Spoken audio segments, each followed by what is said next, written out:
What's going on, everyone, and welcome in to Plizont's podcast, filled with glitchy analysis and freezing cold takes so cold that they're boiling hot.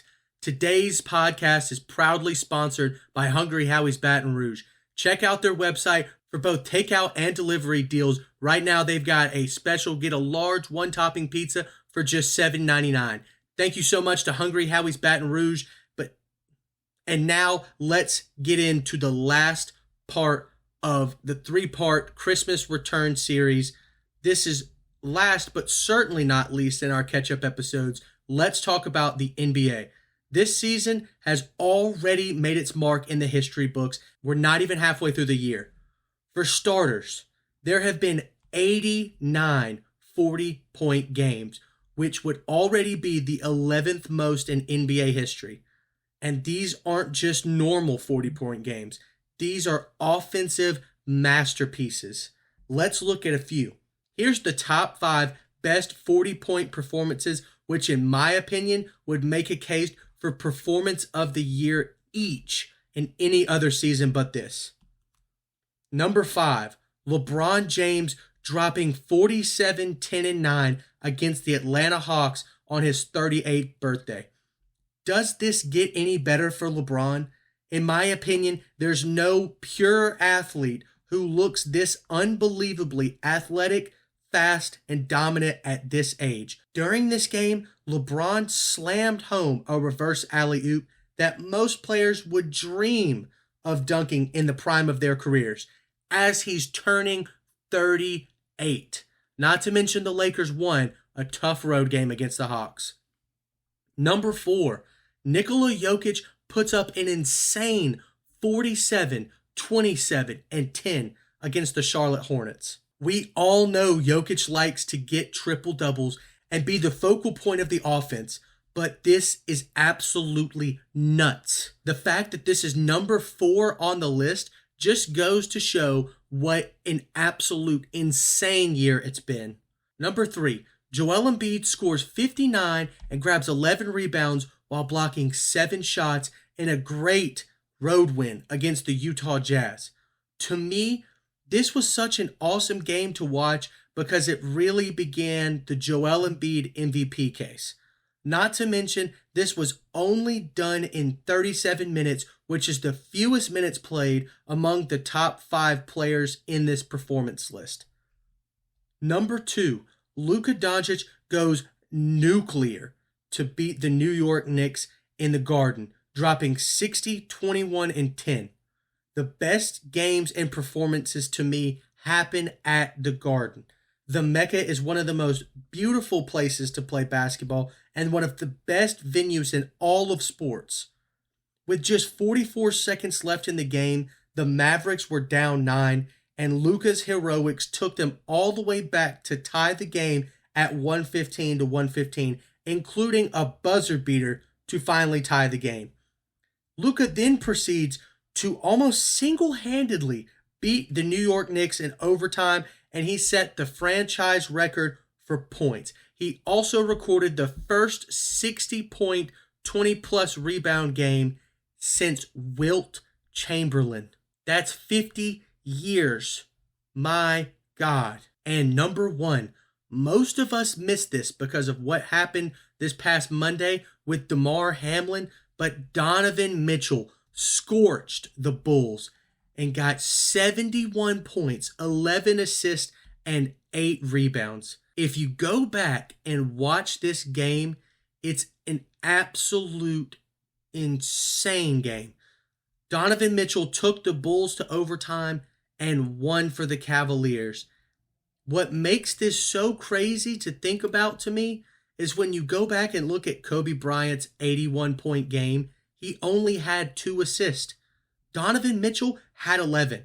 And yes, of course, I went back and checked this myself. If you tally up each assist and the points that it was worth, those 11 passes were responsible for 30 points, meaning that Mitchell was responsible for 101 points. A number that we haven't seen since Wilt Chamberlain again. This is absolutely bonkers to think about. It's an amazing performance. and it will go down in my book as the most underrated performance of all time just because of the sheer fact that most of the country didn't even hear about it. Now, this list was extremely hard to get down to 5.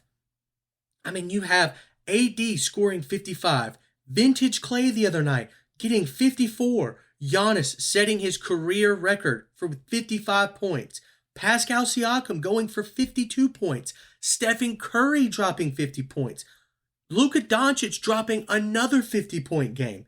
The list can go on and on and on. But my question is, why are these numbers so high? Before I answer that, let me provide you with a little bit of context. These stats I'm using are coming from former NBA shooting guard JJ Redick's podcast, The Old Man and the Three. In 2006, the number 1 offense was the Phoenix Suns, who were famous for the 7-second offense with legendary point guards Steve Nash and Amari Stoudemire. They scored 112 points per possession. Now that would rank 16th in the league this year. Meanwhile, the 30th ranked defense from 2006 was the Memphis Grizzlies with I think honestly just Paul Gasol and no one else. They would rank 8th in the league in defensive rating. The greatest scoring team of all time, the 2017 Golden State Warriors, with Stephen Curry, Klay Thompson, and Kevin Durant, 3 of the maybe top 10 shooters of all time. They would rank only 8th in the league in offense this year, while the post-Kobe 2017 Lakers team with like Nick Young and Jordan Hill would be 11th in defensive rating this year. Now, we ask ourselves, how is this possible? Are players just that much worse at defense? Now, if you don't watch these games and you just look at the stats, you would just automatically go to the typical, these players don't try on defense anymore, and it's not nearly as important as it was back in the day. Now, while that sentiment isn't always wrong, to me, it still misses the mark. The reason that offensive scoring is so far up is because the entire league has finally caught up to the Golden State Warriors and the utilization of the three-point shot. 15 years ago, it was more common to have somebody on your roster that couldn't shoot rather than have somebody on your roster that could shoot. Today, it is an extreme exception to the rule if you can't pull it from deep. Speaking of deep, let's deep dive and compare. In the 2009-2010 NBA Finals between the Lakers and the Magic, there were only 201 threes attempted in a 5-game series. That's about 40 threes per game for both teams combined. In the 2021-2022 Finals, the Warriors and the Celtics shot 462 threes in 6 games. That is 77 combined threes a game. That's almost double. The difference between the two is that this game has expanded so much quicker than teams can adapt to on the defensive end, and now the game is 25% statistically faster in terms of possession time. In 2007, the Golden State Warriors averaged the most shot attempts in the league with 85.7. That would rank 24th in the league. So in my opinion, defenses are not worse. Offenses are just infinitely better than they were, literally in a dramatic year-by-year leap. I mean, like I was saying, the 2017 Warriors would not be up to par with this year's Warriors team. And they're significantly worse in my opinion. Offenses are just so much better. This is like the evolution of the spread offense in college football. It just took teams years to figure them out. And to some extent, there's not a solution. We just watched Tennessee score 52 points on Alabama, a team with a defensive mind in Nick Saban. TCU just scored 51 on Michigan, and they had a top 10 defense this year. And Ohio State, they did lose, but they scored 41 on the best defense in college football. The NBA may never be a 50-50 offense and defensive league again, but in my opinion, that's completely okay with me. I love watching these performances, And if I don't see a league-wide effort drop on defense, which I don't see that right now, then I would love to see where the league goes. And I can't wait to see what these new offensive units have to offer going forward. Now let's talk about some other NBA news since the Christmas break. Anthony Davis is out with an injury, and LeBron James has been doing his best to backpack the Los Angeles Lakers. Stephen Curry has been out with an injury, and the Golden State Warriors are doing their best to try to maintain some kind of even record to get Steph Curry back on the floor to make a good playoff push. And they're doing a decent job. They dropped a game to the Pistons the other night.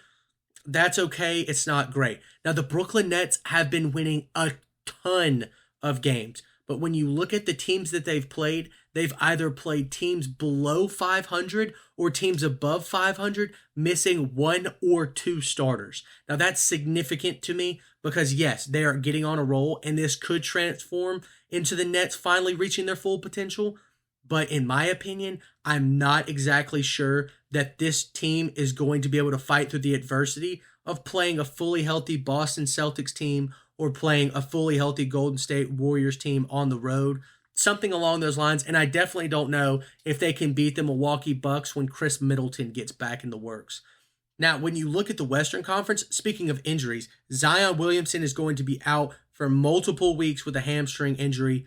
He looks like Anthony Davis, but he's so much younger.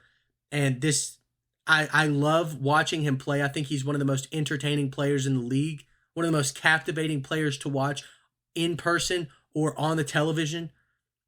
It just doesn't seem like he'll ever be able to get fully healthy for an extended period of time.